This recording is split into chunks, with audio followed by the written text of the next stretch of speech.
welcome to the 75th episode of the GameFor Podcast. In this episode, we'll talk about world building in tabletop games. I'm Adam. And I'm Matt. And this is the GameFor Podcast. GameFor is a platform to help connect tabletop gamers and to help you get more out of your tabletop gaming.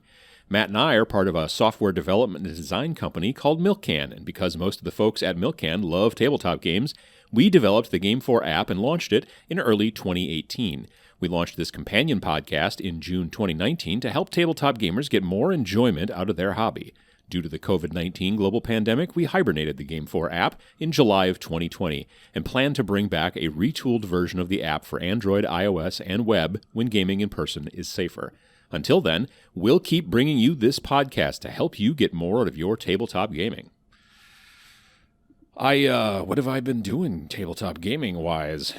What have I been getting out of my tabletop gaming? Well, actually, what have you been getting out of your tabletop gaming? That's what I should ask. Let's see.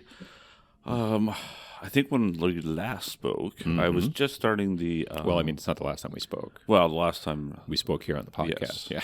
I was getting my house constructed for my terrain. Not your actual house, but like no, a piece of, yeah, it's a terrain piece from Black Site Studios. MDF. Yeah. So I've made a lot more progress on it. I have like the exterior, final touches for like one floor. I think is all I have left. Otherwise, it's done. And this is called the Baal Residence. Yeah, Baal, something like that. And it's like a big. Like, how big is it? Would you say? Just if you're going to get all imperial measurement. Imperial measurement. Oh, right. Sweet. I don't know how meters work. I mean, I generally get the idea. I would say probably like a foot by a foot by a foot, like cube. So it's like a foot cube, basically, like this whole thing when it's supposed to be done. It's a good size. Yeah, it's a good size piece. Yeah, absolutely. And it's got 3 floors, and they all come. They pop off and kind of so that you can do gaming by floor and everything. Nice. Yeah. I have a tendency to. I got to be honest. Whenever I have a terrain piece that is like, you can take the roof off and then you can play on the inside, I'm always like, no, I just don't want to. You know what I mean? Like, yeah. I can't think of a game more often than not. For me, I just want to paint the thing and have it be like a piece that you have to get around or whatever. But different people, I like the fact that there are a lot of companies out there that also do think about the insides. Yeah, this one I think I'll. Based on what I'm going to use it for, I think I'll use the inside, and because it's... What are you planning to use it for? Oh, for... Don't turn back. Don't look back. Yep, don't look back, yes. Yeah. So because of the exploring and stuff of the creepy house, I think that makes sense. Make a lot of sense. That's a very good point. So thematically, I'm going to use it. But yeah, most of the time I'm just like, it's a house. Usually. There. The games that I'm usually playing are dudes shooting dudes and that kind of stuff. Right. So, yeah. Whereas this, I'm like, you gotta explore the creepy house. Yeah, Don't Look Back is like a horror themed game, kind of based off of movies where you have this one kind of bad actor, not necessarily an actor, but you know what I'm saying, like a Freddy or Jason type, right? And then everyone else is trying to not die. Yeah, yep. So for TMX, I am planning on doing a Pennywise. Nice. Layout with that as the house. I also have been looking at some 3D printed terrain for sewers. Nice, cool. So I'm trying to, my plan is to build a modular area that they can explore the sewers, and it will have the street and then the house and stuff like that. So it's all kind of connected. Very cool. Yeah. And then for Don't Look Back, you have to have like token markers of where the bad guy could spawn. So I'll make little balloons on 3D print like balloons. 3D printed balloons. Oh, that's pretty cool. Sitting around. Yeah. So I've started putting together a lot of stuff in my head and some sketches and stuff, and I'm getting pretty excited about it. So. Nice. Oh, that sounds very cool. For those of you who don't know, TMX is the Tabletop Minions Expo. It's the little tiny mini, very small convention that I have in the past run. Here in the University of Wisconsin, Oshkosh. Not here. That's not where we're at right now, but you know what I'm saying. Yep. And we're doing it again this year. We haven't been able to do it the last couple because of the COVIDs, and we're going to give it a try. So, but it's real small. Like 2019, there were maybe 80 people there. It's a very small little like some 100, but we're usually a pretty good group that goes, and everybody kind of has fun learning new games. And there's no tournaments, there's no competitions. It's just all sit down and learn how to play new games, demos, and stuff like that. So it's a lot of fun. Well, that's cool. Yeah, I'm looking forward to that, definitely. Yeah, so I'm excited for that. Definitely will share pictures and stuff as I get going on that. And then the other thing was I finally got around to cleaning up my hobby and print space. Ah, yes. So, because it was getting cluttered is a nice way to putting that. I have no idea what you mean by that. I know. Yeah, I've never lived in clutter my entire life at all. Yeah, I bought the brand new cure and wash station for Elegoo, like the big one, Mercury X bundle or whatever. And washes the prints and also then hits them with the UV. Yeah, and it's like a giant UV thing. Hadn't used it. It was just sitting basically in the box. So I finally plugged that in and started using it. And oh my gosh, it's amazing. I don't know anything about owning 3D printing equipment and not using it. I don't. It's very strange. This is all very foreign. Like the original one, you could only run for 9 minutes, I think, at a time, which was for the light or for the washing thing. The light. Weird. It that was I don't know why. Yeah, because what is the general? Yeah, I suppose it gets warm. I get that, but what's the general recommended for the amount of UV curing that you need on a piece? I have yet to find anyone that actually will tell me. So nobody knows. All right. So I'm guessing like for me, I found that maybe it's 9 minutes. That was kind of but for me, I found that that 15-ish minute range seems to work well. So I put a whole bunch of stuff on it last night, almost 2 build plates full. And ran it, and everything seemed really good in the morning. Whereas a lot of times I'll have to shift and adjust them, and so that the light hits them different. But this one's got the light on underneath them, and then two giant towers versus the one with mirrors. Yeah. It seems like it worked really well. That's cool. And then you could do this one up to 30 minutes or something like that. So nice. That's very cool too. I have a little UV flashlight, which is a good idea also from what I understand for these things. But I was messing with it a couple nights ago, and I was I was in the bathroom looking for, because we have a litter box in there. So I'm hey, I should look around and do a little bit of CSI and look and see if the cats have been peeing in weird places or anything like that. And that's when I discovered that the linoleum in the bathroom, all of it is completely UV reactive. I was I'm trying to find spots, but when I shine on it, the entire floor lights up. And it's not the cleaning product. Well, no, because then there's another piece. This is the weird thing about it. So, because I thought that too. I'm maybe it's the cleaning product that does it, but it's only in the pattern. So, there's a pattern, and then the part in between the pattern doesn't do that. And then also, and this is the weirdest thing, to the human eye, the patch that's in the back hall when you go from the bathroom into it looks the same. Yeah. But none of that entire piece fluoresces like that. So weird.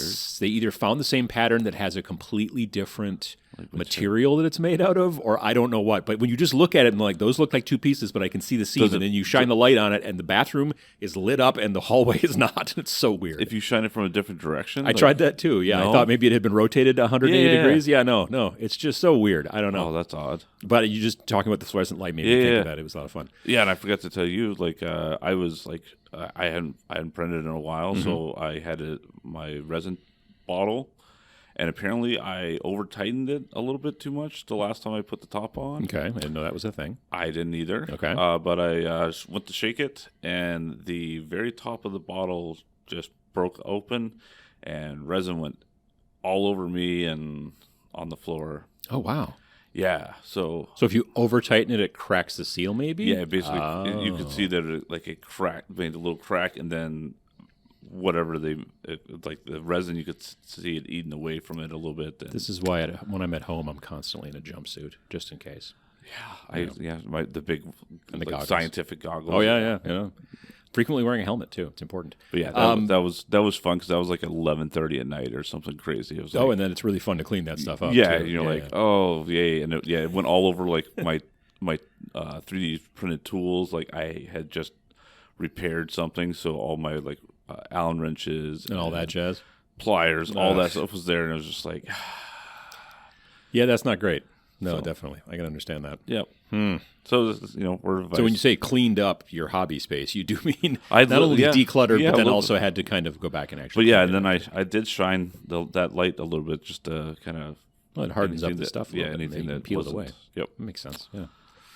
Yeah, that's my life. That's, all right. That's who I am now. All right, well, that's fine. How about you? Well, let's see. I did a couple of different things. I worked on painting some 3D printed figures, the figures that I bought off of Etsy, and I worked on doing some of those for a secret project that I won't be able to talk about until like maybe this summer. But I did do some painting on that, and I also worked on not painting but building some plastic terrain, also for a secret project, which I'll be able to talk about at the end of the month. That was a lot of parts. So I did most of that this weekend, just working on that. I also designed, speaking of 3D printing as well, I designed a cool little, well, I think it's cool, a little like tiny electrical box, about 12 millimeters by about 20 millimeters roughly. And it's not an actual electrical box; it's just a little chunk of resin. It came out really nice. Yeah. Yeah. Thank you. It was. I sculpted it with the idea of then you can print this STL and then take that little tiny electrical box, and when you're building your own terrain stuff, scratch building or whatever. The problem with scratch built terrain very frequently is it doesn't have any detail. You cut a couple of pieces of foam core and you make a ruined corner of a building. But if you look at actual buildings out in the world, they are covered with cable boxes, electrical boxes, gas mains, all kinds of weird junk, vents for no reason, chimneys, all kinds of crap all over the place. And if you don't put that on your terrain, then your terrain kind of just looks not real. So I want to start sculpting things like that. And so I started I tried starting to figure out Blender. And Blender is more than I currently need for my little non-organic shapes. I was looking, it's really for organic. Like if you're trying to sculpt a skeleton or a person or a monster, great. Bird. Or a bird. But if you're trying to sculpt a little box that you glue to the side of a building, it's way more than you need, in my opinion. Yeah. So I instead used Tinkercad, which you can find at tinkercad.com, #not-an-ad, because it's free. And I love Tinkercad. Yeah, it works in your browser, so you don't even have to download software. It's just it's in a browser, and it's great for more simple kind of shapes like this. It's got lots of strengths to it, in my opinion, but it's also one of the things I love is that it also you can set it and be like, only allow things to basically snap to 1 millimeter grid or 0.5 millimeter grid or 0.25 millimeter grid or even 0.1, and then you have a lot more control over making sure that things are the right size and stuff like that, and things aren't uneven and whatever. And and there's keyboard entries, so you can make sure. Yeah, you can manage it too. So, Yep. For what I was doing, I messed around with Blender for a while, a good portion of an afternoon, and I was just as a person who's been using graphics software for a quarter of a century, I'm like, this doesn't make any sense. And then, and I have used Tinkercad in the past, and I went back to it, and of course, they keep updating it to some degree as well. And I just started messing with it, and literally within half an hour, I had this thing finished, and it had an STL. So, again, it's simple, but it's just little effective little things little greeblies you're going to add on to hopefully terrain and stuff like that. So, yeah, I used to think that word was griblet. Griblet. But gribbly sounds way better. I've always read it as greebly, which is spelled Greeblie, and then an S if it's plural.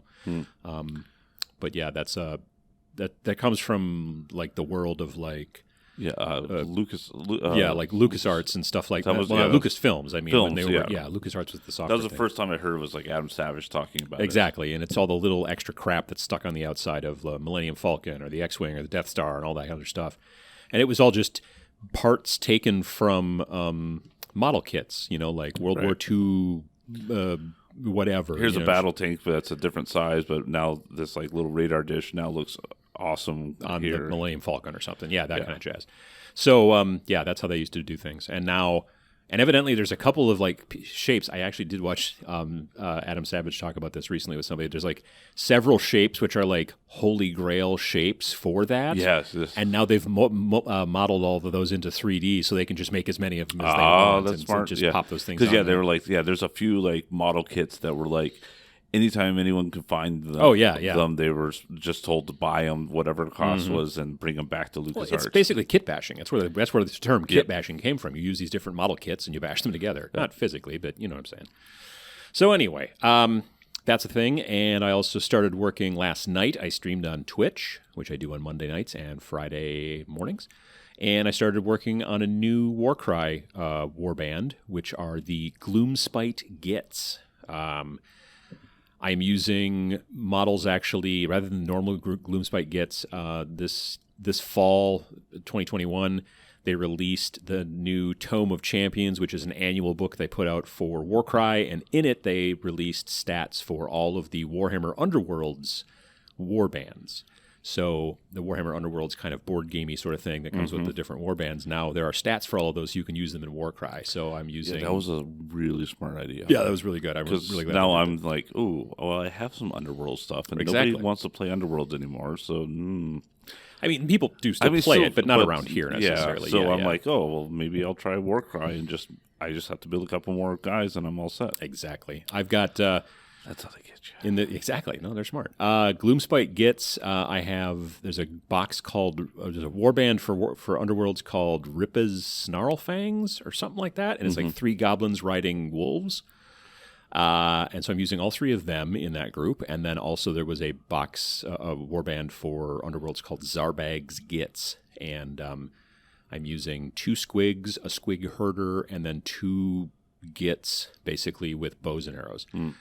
So that's my entire, it's like 995 points out of 1,000. Are you doing all of them at once, or are you doing like just a few? Doing them all at once. It's only 8 figures. Okay. Because it's the 3 goblins on wolves and then 5 Gits. Okay. So, but they're all technically all in the same faction because they're all part of the Gloomspite Gits faction. Yeah, I didn't know if you were painting up like the wolves first or if you were... No, like they're not... It's unfortunately, because originally I was like, oh, I should keep the goblins off of the wolves because that would be smart, and then I could paint them separately, and then I see how they're put together, and I'm like, oh, that's not a possibility. That's not. Oh, it's like one of those things where like one of their legs is like permanently attached to them. Like both of their legs are permanently attached, and like most of their torso, and then you add on like one extra part that has like an arm that's holding a weapon, and then the head snaps on, and everything else. And I'm like, all right, well. That seems to be the case. Every time I'm like, oh, maybe I'll do like a partial build on this one, and then I'm like, no. The push together figures don't they don't play. They don't. You can't do that really. But it was fun. I like I said, I got them all primed up and whatnot. Did a Zenithal prime, and then last night's episode I just started I just started doing a lot of washes on them because I'm using a lot of transparent colors and stuff. And I don't want the Gits who are in these usually in black robes. I don't want their robes to be that black, so I'm trying to keep them more like gray. And I don't know. It's fun so far. I'm looking forward to it. So, and then it did not happen since the last episode, but I will be leaving in a couple of days to go to Boston, or as I've been recently told, it's Boston, which I think I still mispronounced. Make sure you eat some lobster. Exactly. And I'm going there for the Penny Arcade Expo, otherwise known as PAX East. I'm going to be leaving on Thursday morning, early, like flying out like at 7 on the clock. Yeah, I know. So flying out, and I'll get there, and then I'll be there Thursday, Friday, Saturday, and then on Sunday, sometime in the afternoon, I think I fly back, and I should get home late Saturday night or Sunday night. So I'll be there. Technically it's a video game expo, but they do also have a good amount of tabletop gaming going on there, and so yeah, I'll be... And Rain in Hell. Yes, and I'm bringing Rain in Hell because one of the Penny Arcade folks, one of the folks who basically started the whole thing. You got Jerry and Mike, and Jerry on Twitter, we've been chatting back and forth, and also sometimes on Twitch, and he was like, hey, we should get together and play a game at some point. And I'm like, well, I bet you'll be at the Penny Arcade Expo because you are Penny Arcade. And so, Is he Penny or is he Arcade? I don't know. That's a good question. You should ask. He used to be in a band a long time ago, and they had a song called 1995 Penny. Yeah. Like maybe before they started doing the cartoon, I think, or the comic. It's like Pink Floyd. Which one's pink? Exactly. That's a good question as well. So anyway, that's the hobby. That's what's going on there. Nice. Yay. What kind of, we got any app updates going on? So we were talking about this. So Milk Can, which is our 9-to-5er job, we are crazy busy all of a sudden. Yes, we are. Like I thought we were busy a couple months ago, but those were better times. this is insane busy. Like when you're planning out, like, okay, so I know I can do this weekend, and this weekend I'm gonna have to do this, like for work. Yeah. Yeah, you're like it's a good problem to have, but at the same time it's not overly fun. But we are hiring interns and staff though. We have started the interview process, so hopefully it gets better soon. Yeah. As far as workload, and then but that has basically put everything that's GameFor related, like so non-client paying work, on hiatus because people like to get paid and it's true. have their jobs and Yeah, stuff. So everything GameFor related right now is on hiatus until we kind of get to right now, like probably this summer, or hopefully before that. But I'm not. It's a crazy world out there right now for hiring. And the hiring thing is the biggest issue. Obviously, like we do need a couple more folks, and we're in a situation right now where it's a little, as you've seen by going to a fast food restaurant, like the local Burger King near me closes at 4:00 in the afternoon. You know, I mean, like it's and technical workers are like programmers and stuff are in short supply because they were outsourcing a lot of jobs and that have now no longer been outsourced. So right. It's been gobbled up a lot. But yeah, so I mean, overall, we're getting some good responses to the postings, but it's even if you rehired somebody tomorrow, it's going to take a little while to get them up to speed and actually covering the load. So there's even that whole like onboarding where it's even more work for a little while because you're having to help out people. Exactly. And stuff, So if you just put your head down and do stuff, it's fine. But if you also have to get somebody else up to speed, then it gives you less time to put your head down. But 2 years ago we were having to worry about where our next job was coming from because of the pandemic. Everything got really quiet. So this is a better end of the spectrum, but it is a crazy part of the spectrum. Yeah. Let's see. So today's topic, we're talking about world building. Yes, and we're talking about it from a couple different angles, frankly, in that it is not just like. You don't just have to be Matthew Mercer and you're going to sell your world to Wizards of the Coast for some money, probably some money. I bet. I would sure probably more than $1. Yeah, I probably didn't do it for free, which is fine. But no, like world building can come into a couple different places. World building can come into if you are, let's say you're a DM. It's not just for RPGs. World building can be in a lot of different things. But most often than not, it's something that you as the DM, the dungeon master, the game master, whatever you want to call it, for an RPG, you can certainly buy books and go, we're just going to follow along here and do this Dragon. Dragons. No, like what's the one? What's the big one? The big Dragon Age. No, it's for Dungeons and Dragons, but it's Dragonlance? Dragonlance, thank you. I was like, Dragon Forgotten Spear. Realms. Yep. Yeah, Forgotten Realms as well. So, you could just follow along with one of those, certainly, and there's nothing wrong with doing that. But there's also a lot of game masters that are just like, well, I'm going to make my own thing. Or I'm going to start from there, and I'm going to jump off and go in a different direction. This is my world. Exactly. But there's also world building in tons of other types of games, and we're also going to talk a little bit about it from the aspect of being a game designer, to some degree as well. Yep. As in, since I've helped to design a game. And so there you go. You don't say. No, it's true. With world building, you have it not only just in war games, or in, RPGs, but you also have it in war games and board games and collectible card games even as well. Yeah. But Adam, why is that important? Why is it important? Well, world building really kind of helps you to create like the story for the game. And from a more game design aspect, even commercial aspect, players get really attached to lore and story, sometimes referred to as fluff, that kind of thing. Games can be very much the same mechanically, but you might be very attracted to a specific game because of the way that the story goes and the way that you get to whatever. I mean, case in point, there are a lot of people out there who are very, very, very attached to the story and the lore of Warhammer stuff. Right. Yeah, to the point where I feel like I almost need to explore the lore more so I can understand how to play the game. And you don't need You don't. Right. You almost feel like you should, so you're like when I'm painting up my army, they're not like, that's not the symbol that you should use. Right, there. exactly. And that's kind of the issue. Like, you see that type of thing in historical wargaming, for example. Those people are generally referred to as rivet counters. Right. And they're like, the pants, Napoleon, this time of the war, their forces, the pants weren't gray, they were blue, or whatever. Right. Like, and none of them wore their sword on the left side because in that year, it wasn't until the following year when Left-Handed McGee first led their troops across that. Good old Left-Handed McGee. That it became fashionable to have your sword on either side. Right, yeah. and so, and the thing is that there is, like, the world building is not so much a situation in historical games because it's just the world. Like, that's the point. Right. Now, you can, of course, make alternate history or weird world stuff, and that's fine too. But even in the realm of, like I said, something that's very established, a world building like Games Workshop, for example, you will have people that will say exactly things like, yeah, no, their helmets shouldn't be that color.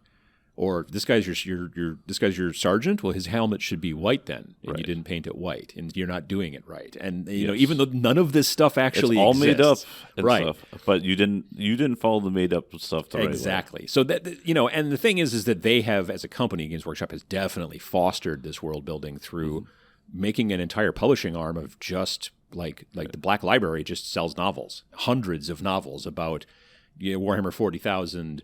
Horus Heresy, the Age of Sigmar stuff, like all that jazz. So people get really invested in that. There are a lot of people who are more invested in the story than they are invested in playing the game or building and painting the models. And if you're like, well, that's weird, take Star Wars or Harry Potter. Exactly. Or again, Dragonlance and that kind of stuff. Yeah, I mean, there's plenty of people out there who love those books but don't play D&D, So having that kind of world building really does help to. It's a hook that potentially draws in interest from new players. People who are it can make or break a game mechanic. Yeah, exactly. There's times when there's a game and I'm like, and there's a mechanic and I'm like, well, I don't understand that. And then someone will be like, well, in this world, because of this and this and this, that you have to do this. And I'm like, oh, okay, that makes sense, and now I like it. Or there's times when I'm like, oh, okay, yeah, this mechanic, but why would that, but in this mechanic, this doesn't make sense in this world that you would be doing this, so it jars you in the game. And I think I've mentioned it here before, but maybe not. Maybe I've mentioned it on some other thing that I've done. But a great example of that, I think, is Bolt Action. Okay. And also Conflict 47. Both games by Warlord. Okay. In those games, activation is handled by you reaching into a dice bag and pulling out a die. So I have 6 units in my army. You have 7 units in yours. At this, we're on turn 3.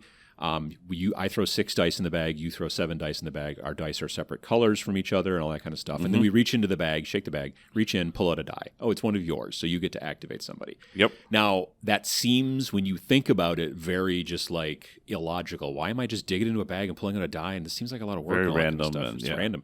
Well, the game, because it's a game with lots of explosions and shelling and like machine gun fire and all that creates smoke and dirt up in the air and too much noise, otherwise known as fog of war.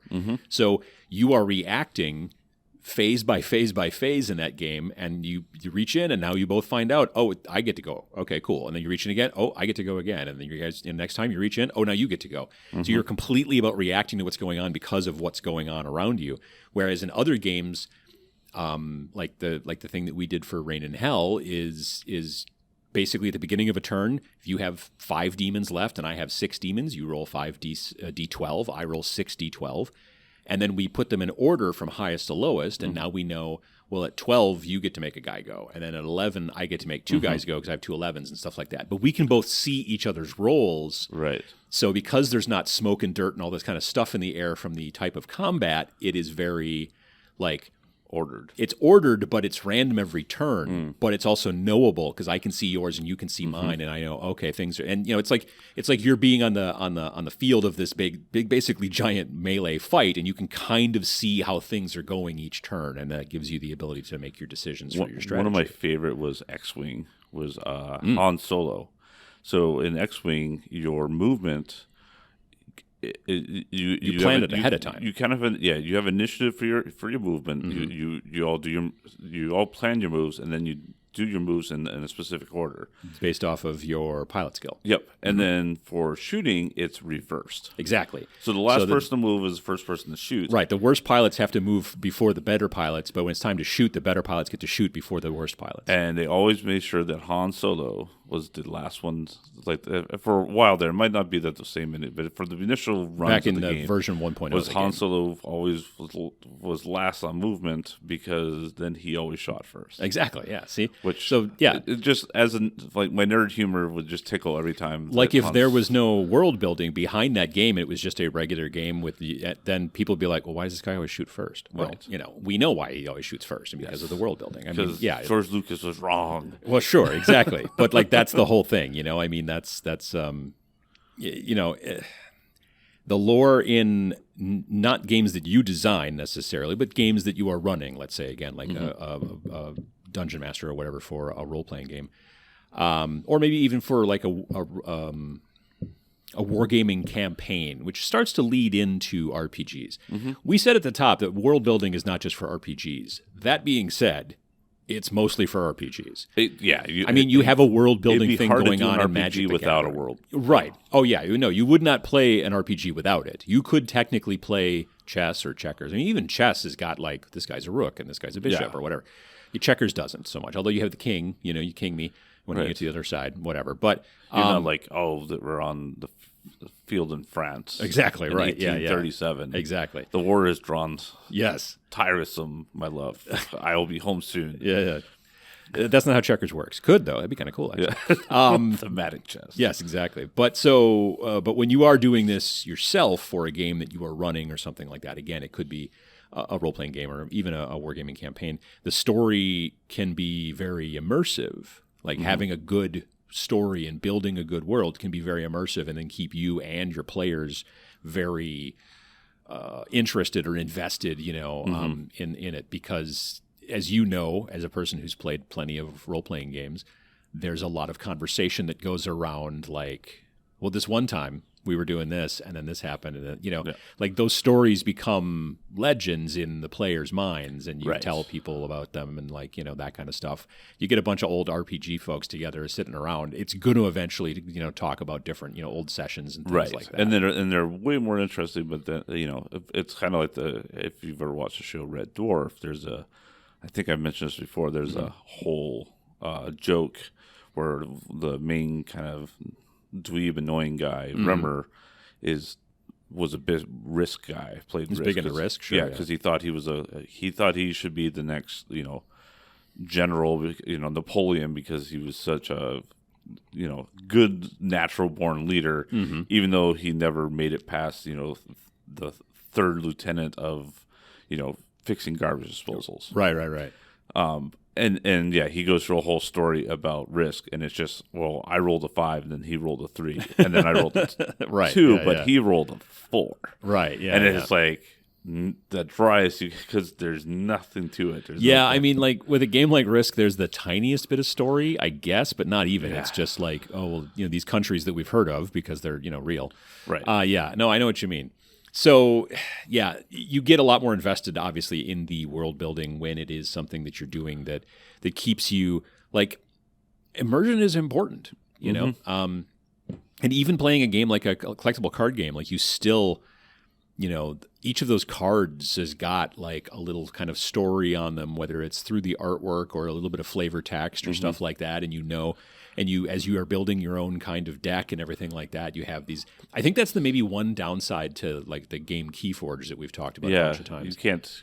Is that you can't build your deck, which I don't want to build a deck, frankly. Like I don't like the actual action of doing it, but you also don't necessarily get maybe the creative part, yeah, and the ownership, yeah, exactly, the agency of doing it. No, I can set. Yeah, it was fun. Yeah, because sometimes I would build decks just like Merfolk deck. Sure, yeah. It wasn't maybe the best deck, but it was like thematically really fun. There was a dude that used to come into the local shop, and every single deck he ever had was always just full of undead. Like that's all he ever did. He just only did undead, like nothing else. The Necromancer. Yeah, and that was cool. There's nothing wrong with that. So, yeah, the world building is super important because of all the things that it does to the players, whether it's a game that you are designing that you want to sell, or whether it is a game that you want to run, some sort of, I don't know, War Machine or Hordes like campaign, or whether you want to run Lancer RPG and stuff like that. Like you have all these different possible things,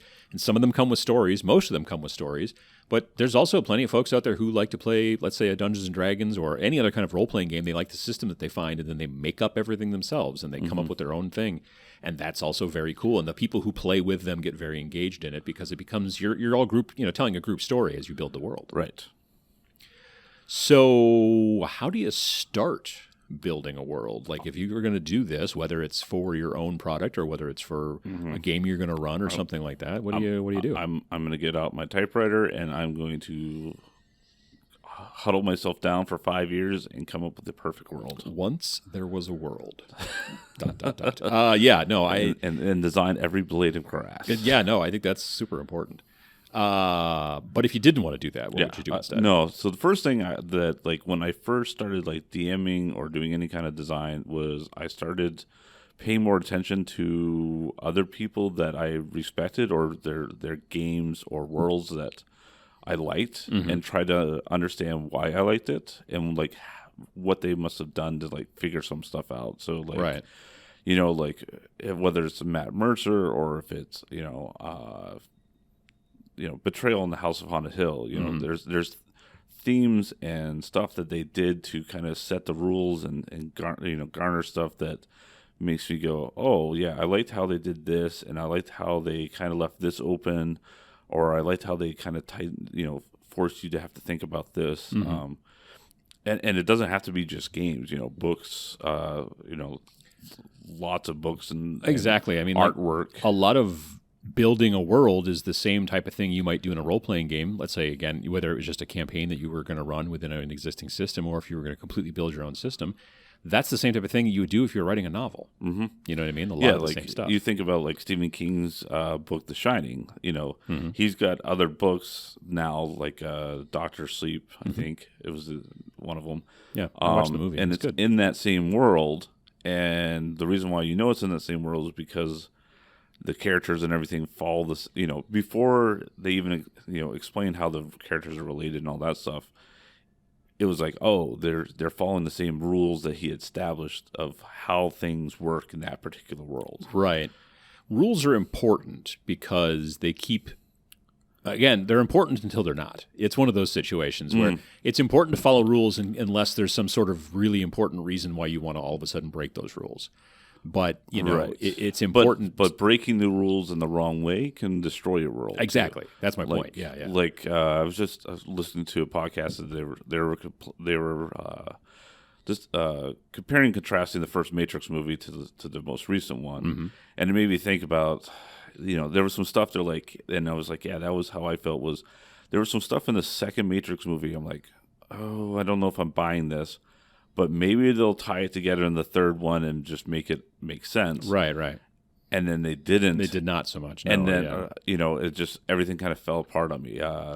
Games of Thrones, season 8. Sure. Yeah. They went from a thing where you're like, oh my gosh, all these people, it's like cool for everyone to like dragons right now, to everyone just going, oh my gosh, that was horrible. Yeah. They just ruined that entire thing because they started breaking rules and everything didn't make sense. Right, exactly. That's the thing. It's that having a goal, having a theme to the world building that you want to do makes, and you may think that, and your players may just be like, well, the goal is to get a bunch of gold pieces and, and to kill monsters. And that's fine too. But I think that especially for world building, like trying to I don't want to say prove a point, but at least come across with like an idea or something like that. You know what I'm saying? Or something that, you've got to have some kind of like rules, like some kind of defining, when you think about like, so Superman, the reason why I am not a Superman fan is there really shouldn't be any way that he doesn't win every fight. Generally, unless they bring the kryptonites. Right. So they basically had to come up with the kryptonite as a rule to stop him, but then you're like, once he's figured out how to beat that once, and you're like, okay, now he's always. And like that term by itself now has just become its own term. Like you go, oh, that's birthday cake. That's my kryptonite. Right. I really shouldn't eat any. You know what I mean, or whatever. Right. And it's like Xerox or Kleenex or whatever kind of. Right. But but then you take someone like Daredevil, and where it's like, okay, he's blind, but then is able to do this other stuff, and then you start going, oh, well, how does this work, and how does that work? He could still get an arm cut off or shot in the face or all kinds of things. You know what I mean? He might dodge it because he's obviously a lot faster, but he might on the other hand not. And if it does connect, he's in bad shape. But defining and like really constraining, it's sometimes more interesting to me than having everything. There's a fine line between having on a rails where right. It's like or painting yourself into a corner, like you mentioned. Yeah, or like the difference of like riding those antique cars at an amusement park that you can't steer or do anything. You can't steer versus go-karts. Right. Yeah. But the go-karts still need to stay on the track. Right. You can't take the go-karts and go start driving, through the kid area because you get thrown out for that. That, from what I understand. Allegedly. Yeah, allegedly. I mean, that's the thing. Like you if there's no rules and anything can happen at any time, it becomes less of a story. Right. There's nothing to drive the plot or the motivation. Structure's important. Yeah. And I think figuring that out, I mean, now, again, as any good GM knows, at any given time, you may have to pull something out of your butt. Just be like, no, actually, this is the way it works now, or whatever the deal is. And that's fine. Nothing wrong with that. But if you have a reason why these particular creatures in this world are reviled, then it makes a more interesting story when you have to try to befriend one of them or something like that. You know what I mean? Right. Yeah. Yep. Yeah. And to start off with your world building, it can be as simple as just taking your current world and be like, oh, everything works exactly the same as it does now, except, electricity was invented 100 years before that. Oh yeah, no, or any kind of alternate history stuff, I think is really interesting. Yeah, or you can be like, stuff. Gravity, if for some reason is 50% stronger or 50% lighter. Yeah, and just tweaking that, and then thinking, okay, if gravity was lighter, what would that do? Yeah. No, there was a game that Catalyst Game Labs put out years ago called Leviathans. Okay. And it was basically like alternate history, roughly World War I-ish kind of time, or maybe just before, maybe late 1800s. But the idea was that at some point we had discovered an element which, when you electrified it, became considerably lighter than air. So they used it in battleships so that the battleships would just fly. So it was a game of basically big honking flying battleships in the late 1800s shooting each other with cannons. So everything else was normal. You got cannons and blah, blah, blah. Right. It's just this but one. These boats can fly as long as you put like a steam turbine in them and generate electricity. Yep. And so, that's really cool because we understand like kind of that time.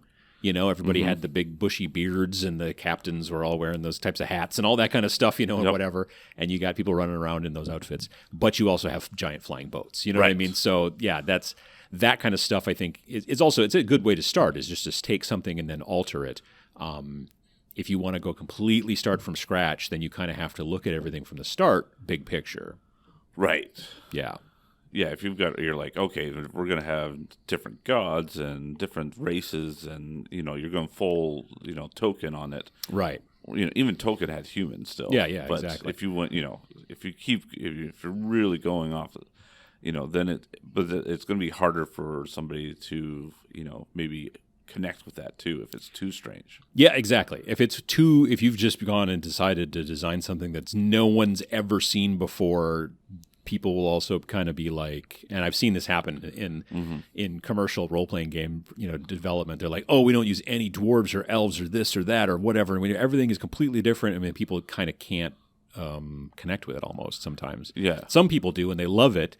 But a lot of people are like, well, but I kind of like dwarves, or whatever. Right. And that's, so that's kind of a difficulty as well. What do you think? Well, we kind of talked a little bit about what you shouldn't do. Yeah. Definitely the whole painting yourself into a corner thing. I mean, obviously, again, like I said, if you're ever a game master, you should never be able to paint yourself into a corner because you can always, some sort of deus ex machina, whatever, something, figure a way to tweak things and change things. It's your world. You get to do what you want. Mm-hmm. But still, you should try hard to not do that directly in the story that you're trying to create or in the world that you're trying to create. Yeah, sometimes, you don't need to come up with something until it actually matters. Sure. Like if you're like, oh, and this there's this kingdom right next door, and they've, if you put so much detail into it, and then you're like, oh, now my players have nowhere to go in this story because I've defined it, like where you're like, oh, dwarves have won every battle forever. Mm-hmm. Well, now if you play any character but the dwarves, you're going to lose. Like, right? Yeah. There's no defining thing. Unless this is the first time it ever happens. And then that becomes part of the story. But if you do like a prequel thing, sure, right, then you're like, well, they have to lose because they always lost. And now your game's really boring. Sure, exactly. Being able to, like, specifically as a GM, you have to be able to think on the fly. There's tons of jokes and memes out there, of course, of that type of thing. There's, of course, the Dread Gazebo. That's an important one. The Dread Gazebo. You haven't heard the story of the Dread Gazebo? I don't think I have.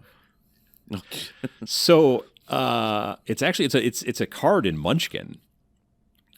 The GM was playing with a group of folks, and he says, and you come through this glade or whatever, and you see a gazebo, and they're all like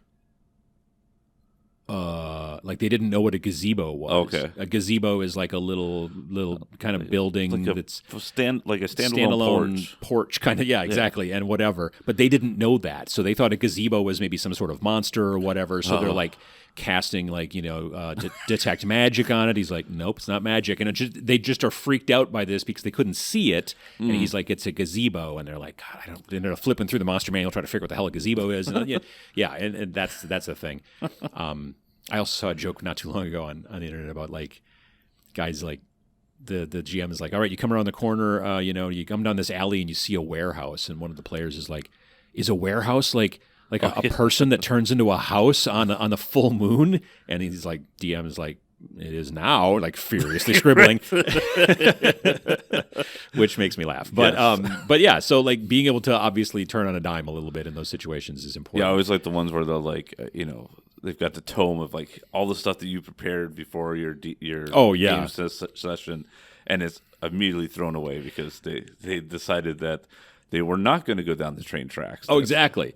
And specifically for role-playing games, that's one of the downsides to over-designing your world is your PCs will definitely decide not to pay attention to any of it in some situations, just Murphy's Law. They'll whatever. Skip over that, and that's why, when I was doing it, I forget if it was Matt Mercer or another YouTube channel that was talking about DM tips, and it was like, anytime you name somebody, a character or a place or anything, write it down. Yeah. Because the most obscure person is going to be the one that they come back to. And sure enough, there was like, I think the bank or something. They wanted to like check out something at a bank. Mm-hmm. And I'm like, it's called this, And then the next thing I know, like they're going there for daily deposits because they decide to open up an inn and stuff, and like they keep going in trying to steal the pens, and they're trying not to get it robbed. Right. And now it's like a central part of my thing. And I'm like, oh my gosh, this is Bank World I've somehow created. Right. Oh my goodness, yeah. They're trying to make sure they're following general accounting practices. And, that's all important stuff. Like, aren't we supposed to go clear out a bunch of goblins out of a hole somewhere? Like, no, banking, man. But thank goodness I remembered the name because I wrote it down. Yeah, because you got to write it down. No, that totally makes sense. Like the world, there's parts of the world that you will think are like, they're not that important, and then your throwaway. Your PCs will think differently. Yeah, yeah, they'll be like, oh, what? Yeah, what does this rock mean that's sitting here on the ground? Exactly. We have to destroy the gazebo. So, world building is very important, not just from, like I said, a role-playing aspect, if you're playing role-playing games, but also in attracting people to your game, if you're designing a game. There are probably games that you play because you thought the world was cool, and then it actually got you in the door, and then, butts and seats, and then you started playing it. Now it's a game that you enjoy quite a bit. So it's something to think about. And again, not just from a game design aspect, but also from if you're going to be running a campaign for a role-playing, for a role-playing game as well, but like even for a war game, if you're going to be like, we're going to play this game that does not have much of a lore or a fluff behind it, or we're going to take the lore or fluff from a well-known game and tweak it and make our own thing. And that's what the narrative campaign is about. It's about telling a story. Why are they fighting? And exactly what brought exactly. Why do these characters all wear red? Yeah. Why do they all dress stupid? Because a lot of them do. It's just that's the way war games work. Well, thanks again for listening to this episode of the GameFor Podcast. If you've got questions or comments and you're watching on YouTube, please leave a comment below.